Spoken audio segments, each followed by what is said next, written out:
Ольга сидела на краю кровати, аккуратно складывая чистые полотенца. Ее движения были механическими, отточенными годами рутины. Она старалась не думать о том, как Виктор сегодня утром бросил ей: «Ты опять забыла положить сахар в кофе. Сколько раз тебе повторять, Ольга? Это же элементарно». Его голос был холодным, как февральский ветер, который пробирается под пальто, несмотря на все слои одежды. Она вздохнула, подняла голову и посмотрела на свое отражение в зеркале. Ей было 35, но глаза казались старше, усталые, потухшие. «Когда я перестала улыбаться?» — подумала она, но тут же отмахнулась от этой мысли. У нее было слишком много дел: ужин, уборка, заказ тканей для нового проекта. Ольга работала дизайнером интерьеров, но Виктор никогда не воспринимал ее работу всерьез. «Ты просто рисуешь красивые картинки», — говорил он. «Это не бизнес. Это хобби». Вечером, когда Виктор вернулся домой, Ольга услышала, как он зашел в свой кабинет. Она решила не беспокоить его. Он всегда был раздражен после работы. Но через несколько минут до нее донесся его громкий смех. Дверь кабинета была приоткрыта, и голос Виктора эхом разносился по коридору. «Да ты понимаешь, Серега», — говорил он, явно разговаривая по телефону. «Она даже рубашку нормально выбрать не может. Тупая курица, ей-богу. Я ей говорю: «Ольга, это деловая встреча, мне нужно выглядеть солидно». А она приносит какую-то тряпку с цветочками. Представляешь? Ну как с такой жить, а?» Ольга замерла. Полотенце, которое она держала в руках, медленно соскользнуло на пол. Ее сердце забилось быстрее, а в горле застрял ком. Она знала, что Виктор бывает резким, но эти слова — «тупая курица». Они резали, как нож, оставляя кровоточащие раны на ее самооценке. Она тихо подошла к двери кабинета, надеясь, что ослышалась. Но нет. Виктор продолжал. «Я серьезно, Серега, иногда думаю, что зря женился. Она же ни на что не способна. Сиди дома, готовь еду. И то с натяжкой. А еще это ее дизайнерская работа. Смешно, ей-богу». Ольга закрыла рот рукой, чтобы не всхлипнуть. Она развернулась и быстро ушла в спальню, закрыв за собой дверь. Сев на кровать, она уставилась на свои дрожащие руки. «Тупая курица». Эти слова крутились в ее голове, как заезженная пластинка.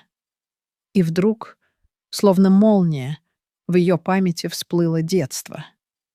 Ее отец, высокий, с вечно недовольным лицом, кричал на мать: «Ты что, даже суп нормально сварить не можешь? Бестолковая!» Мать плакала, но ничего не отвечала. Ольга тогда сидела в углу комнаты, обнимая свою куклу, и думала: «Я никогда не буду такой, как мама. Я не позволю, чтобы меня унижали». Но вот она здесь, спустя почти 30 лет, и ничего не изменилось. Она стала своей матерью, а Виктор — ее отцом. Ольга открыла ноутбук, который лежал на прикроватной тумбочке. Ее пальцы дрожали, но она начала печатать. Слова лились сами собой, как река, прорвавшая плотину. «Я не курица. Я человек. И я заслуживаю любви. Я не тупая. Я чувствую. Я вижу. Я мечтаю». Но почему он не видит этого? Почему он видит только мои ошибки, а не мои старания? Я хочу кричать, но мой голос тонет в его смехе. Я хочу уйти, но боюсь остаться одна. Кто я без него? Кто я вообще? Дорогие друзья, мы очень просим вас подписаться на наш канал, поставить лайк и оставить комментарий. Это действительно сильно нам помогает. Спасибо вам за то, что вы с нами. Она перечитала написанное, и слезы потекли по ее щекам. Это был не просто текст. Это был крик ее души, который она слишком долго держала взаперти. Ольга создала анонимный аккаунт на литературном сайте и опубликовала свой текст под названием «Эхо за стеной». Она не ждала, что кто-то прочтет. Ей просто нужно было выговориться.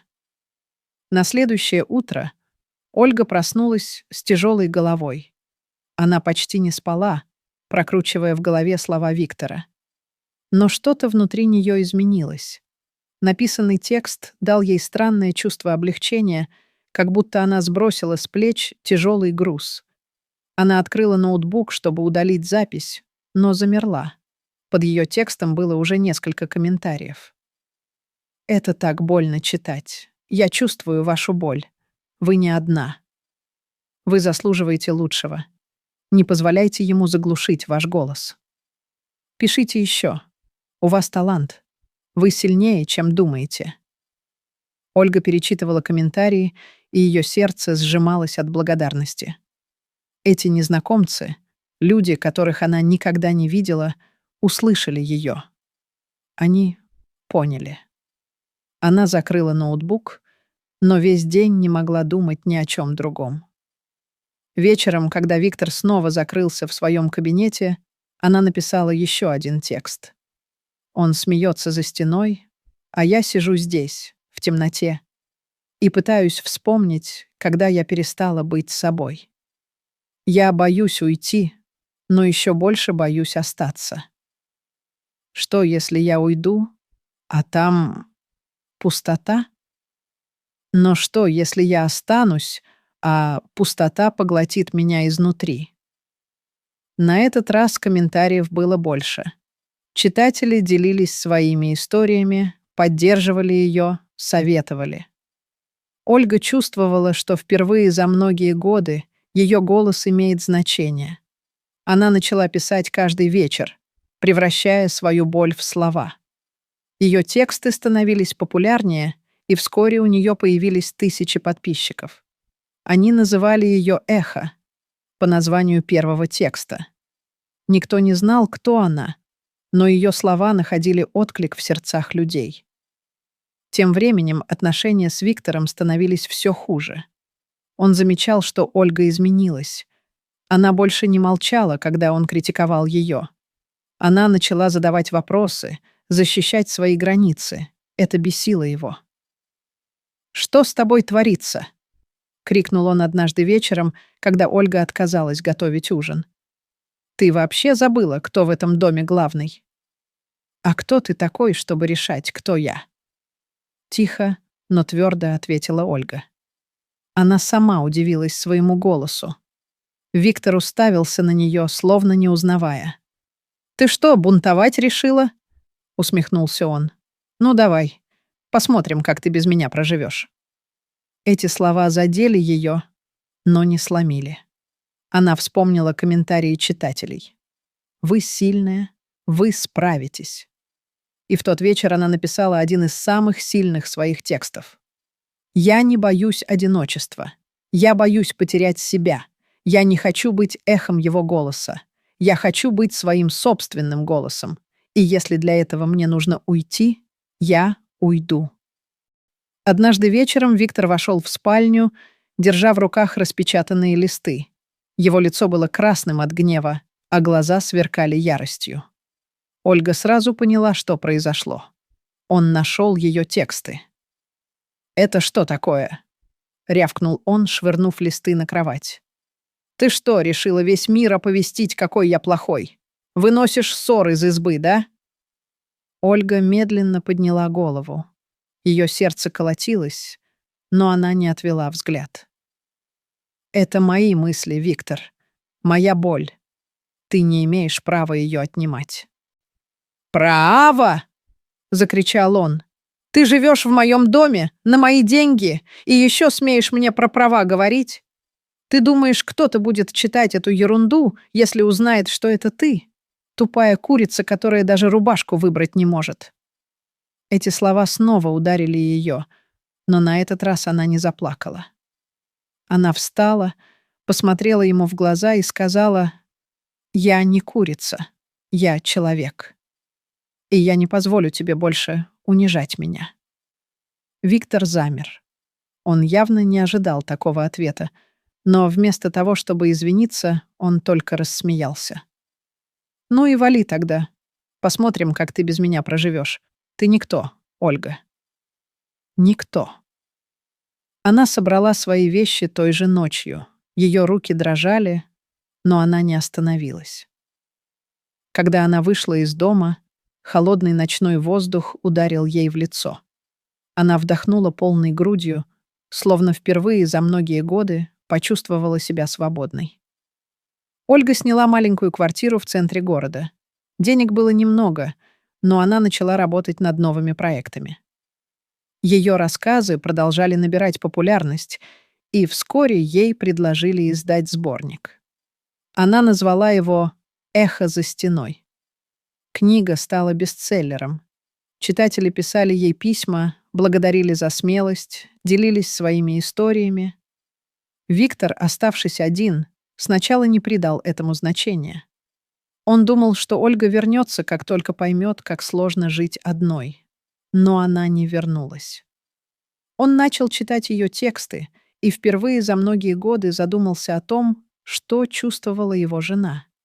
Он понял, что потерял женщину, которую никогда не ценил.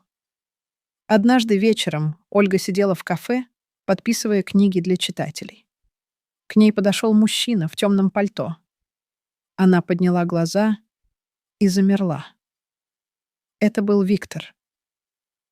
«Ольга», — тихо сказал он, — «я прочитал твою книгу. Я был неправ. Прости меня». Она посмотрела на него. Ее сердце сжалось, но не от боли, а от жалости. Она видела в его глазах пустоту, которую он сам создал.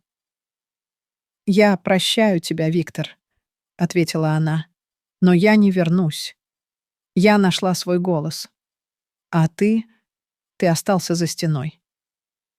Она встала и ушла, оставив его одного. А в ее голове звучали слова, которые она написала в своем первом тексте. «Я не курица. Я человек. И я заслуживаю любви». Дорогие друзья, мы очень просим вас подписаться на наш канал, поставить лайк и оставить комментарий.